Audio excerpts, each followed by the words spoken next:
So what do you think would happen if you took 50 of the world's most successful investors today and you got to pick their brains for 3, 4, 5, 6 hours a piece, and you got to distill all of that information into a playbook on how to create financial freedom? That's what Tony Robbins did in his book, Unshakable. I don't have the cover because I like to pull the covers off so I can read easier. This is the 10 best points from New York Times best-selling author Tony Robbins and his book, Unshakable, 7 Steps to Financial Freedom. I'm Jake Ducey from jakeducey.com. Let's do it.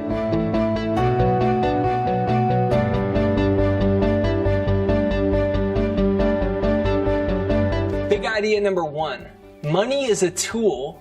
And there's an amazing quote at the beginning of the book by Ayn Rand, and it goes, "Money is a tool and it will take you where you wish, but it will not replace you as the driver."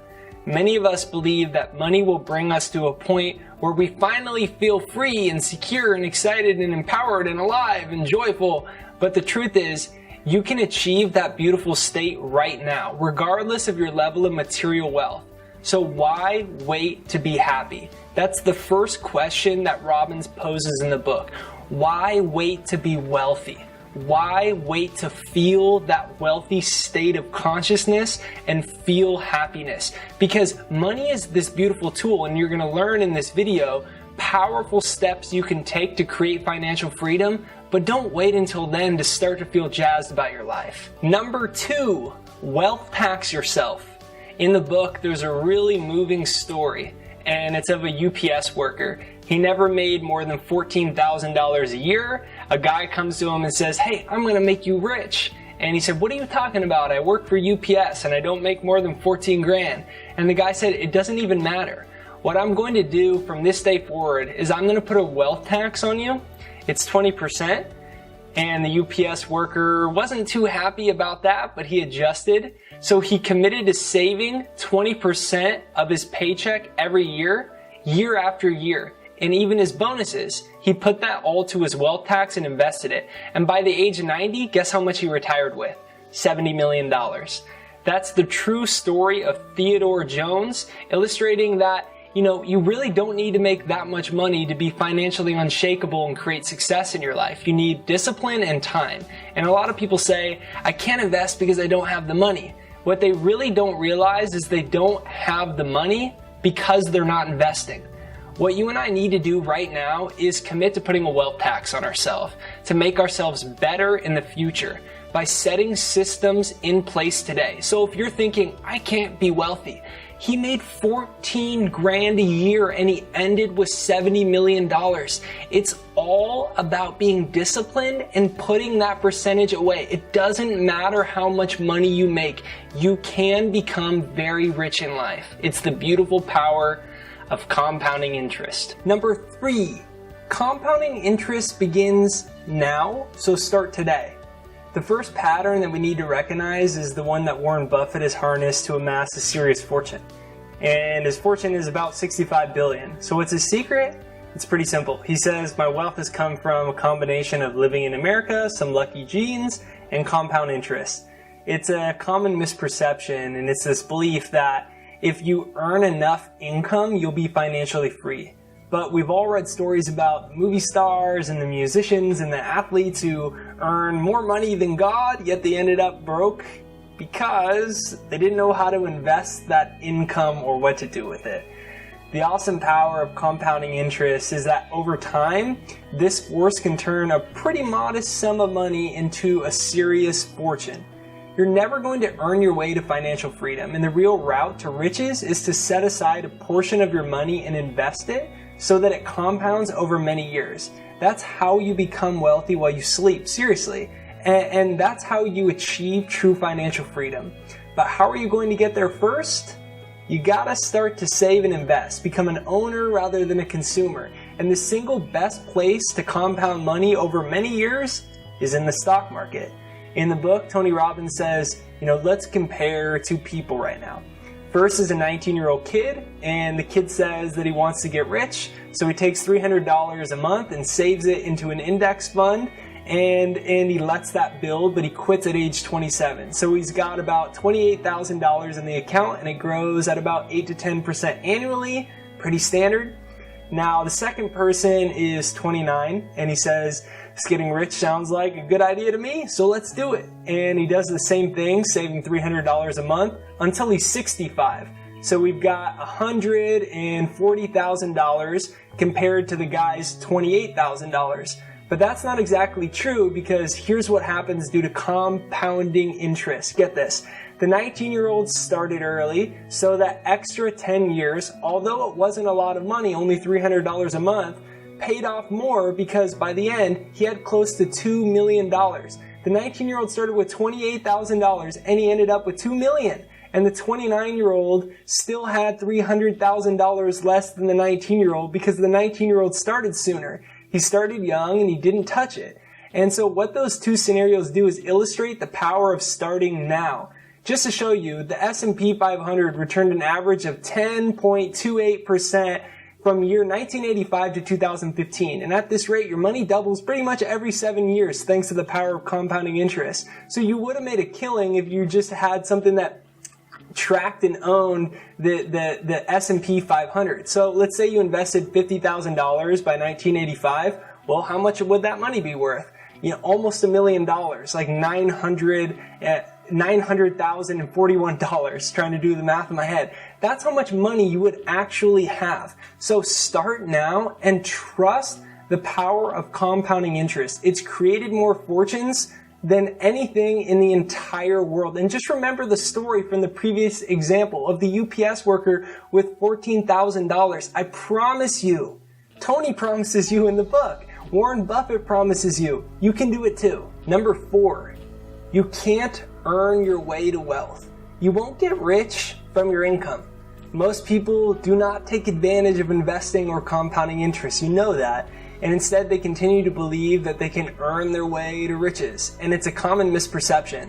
It's that belief that, if your income is big enough, then you'll be free. But just think about 50 Cent and Mike Tyson. What's the lesson there? You're never going to earn your way to financial freedom. And the real route to riches is to set that portion of money aside so that it actually compounds over time. It's one of the biggest ideas in the entire book, and he harps on it over and over again. So just start, even if you're only making $1,000 a month or $100,000 a month or $700 a month, start right now. Number 5, avoid the sharks and the fees. You might not believe this, but for almost 3 decades, the companies providing 401k plans were not even required by law to disclose how much they were charging their customers. Robert Hilton Smith, a senior policy analyst at a think tank called Demos, took the trouble to study and decipher 20 funds in his 401k plan.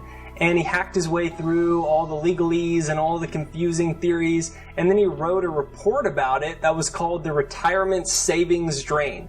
What did he find? It's gonna scare you. Customers like him and you and me, we were hit with 17 different fees and additional costs. In fact, brokers and managers can take up to 2% annually. Compounded over a serious time frame, and the high cost of investing can confiscate an astounding, this is going to blow your mind, 70% of your lifetime return. So by minimizing your fees and starting to learn how to save and kind of cut back on these, you can earn yourself an extra retirement income. And we haven't even talked about taxes. So when 2 people trade a stock, one loses and one wins, and the stock goes up after you buy it, you win. But you've got to win by a big enough margin to cover the transaction costs. So if your stock goes up, you also have to pay taxes on your profits when you sell the stock. And so for an investor in an actively managed fund, this combination of a really hefty transaction cost is a silent killer, and nobody even knows. The largest expense in your life is obviously taxes, and paying more than you need to pay is insane, especially when it's an absolutely avoidable thing. Your profits could be slashed by 30% or more unless you're holding the fund inside a tax-deferred account such as a Roth IRA, an individual retirement account, 401k plan, and not surprisingly, fund companies don't dwell on these tax issues, preferring to tout their pre-tax returns as if it actually was able to help you. And so what is to consider is that if it's a taxable account, the total cost amounts to a staggering almost 5%, 4.17%. So those fees add up over time.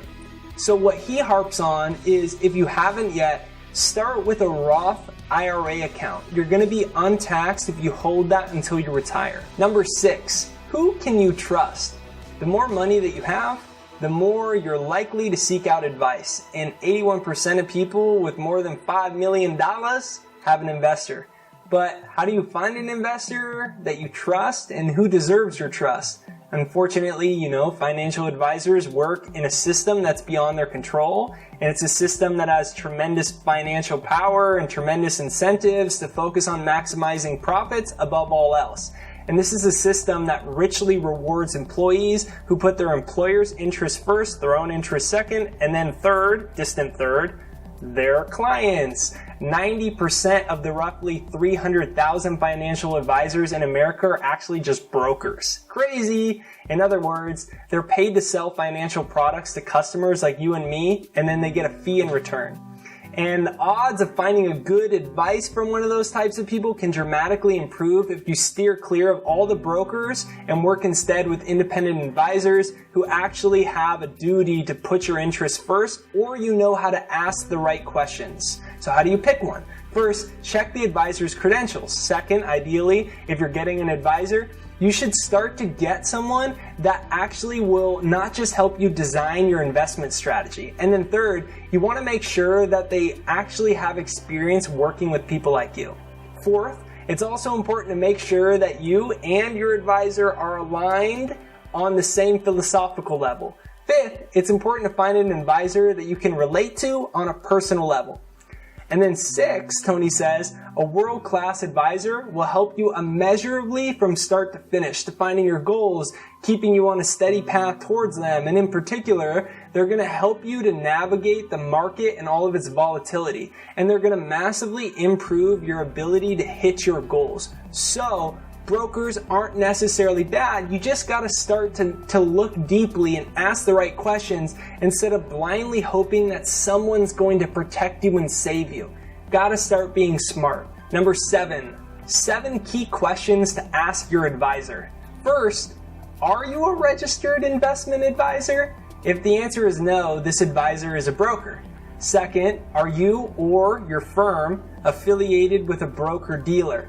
If the answer is yes, you might want to consider walking away. And third, does your firm offer proprietary mutual funds or separately managed accounts? Hopefully the answer is no. And fourth, do you or your firm receive any third-party compensation for recommending particular investments? You need to know that your advisor has no incentive just to recommend you a product that will shower him or her with commissions, kickbacks, consulting fees, trips, or other goodies. You got to be aware of it. And then fifth is, what's your philosophy when it comes to investing? 6, what financial planning services do you offer beyond investment strategy and portfolio management? And then 7, where will my money be held? Seriously, where will it be held? A fiduciary advisor should always use a third-party custodian to hold your funds. And truthfully, my mom's boyfriend, I've known him for years. He's a broker. He's awesome. So I don't think all of them are bad, but those are really important questions to ask yourself and ask them so that you know that you're on the same page. Number 8, winter will always come and will always pass. Here's what you have to remember. Based on more than a century of history, and this one blew my mind, the short-term outlook kind of looks dire, right? But the stock market always rebounds. It always goes through seasons. So when you think it's the end of the world and you sell everything for cash, Warren Buffett and others are buying dirt cheap prices and they be getting rich. And it's kind of like what Peter Lynch said. He said something really cool. The key to the market is not to get scared out of it. This historical perspective gives me unshakable peace of mind, and I hope that it will give you that same focus of the eyes on the prize, regardless of the market corrections and crashes that we encounter in the years and decades to come, because they're coming, believe me. And the best investors know that the gloom never lasts. How do you prepare for the next bear market? By constructing diverse portfolios that reduce your risk and enhance your ability for returns. Tony suggests combining asset classes, each with different risk characteristics and different rates of return. What's the goal of all that? To balance the return you need to achieve the risk you're comfortable taking. And that's the beauty of diversification, is that it can allow you to achieve a higher return without exposing yourself to great risk. How come? Because different asset classes don't usually move in tandem and tank all at the same time. Number 9, the 7 facts. Number 1, on average, corrections have occurred about once a year since 1900. Historically, the average correction has lasted only 54 days, less than about 2 months. In other words, most of the corrections are almost over before you know it. Not that scary, right? And then number 2 is less than about 20% of all corrections actually turn into a bear market. So if you panic and move into cash during a correction, you may as well be doing so right before the market rebounds and shoots up. And number 3, nobody can predict consistently whether the market will rise or fall. We just don't know. And then number 4 is the stock market rises over time despite many short setbacks.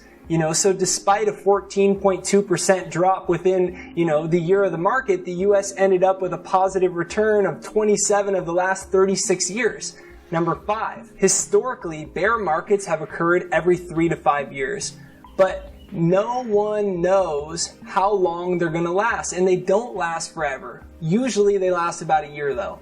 Number 6, bear markets become bull markets and pessimism becomes optimism.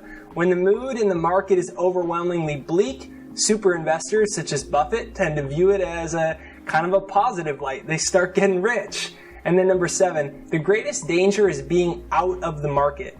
If you stay in the market long enough, compounding works its magic and you end up with a really big return, even if your timing was hopelessly unlucky. So stay in the market and trust over time. Look at the statistics and the data. It's always ended up great. And this was a huge takeaway for me when I learned this and was studying this in the book. I was like, okay, wow, just look at the numbers. So you're going to be okay. Number 10, the art of fulfillment. The art of fulfillment is an even more important skill to master. Why? Because if you master the external world without mastering the internal world, how can you be truly and sustainably happy? You can't. That's why Tony's greatest obsession today is the art of fulfillment.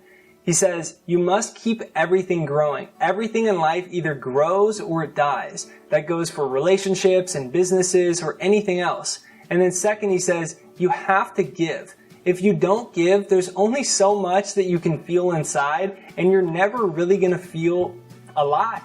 Remember, money doesn't change people, it just magnifies who they really are. And if you have a lot of money and you're mean, and you get more money, you're probably going to have more money to be mean with. And if you have a lot of money and you're generous, you'll naturally give more. Either you master your mind, or it masters you.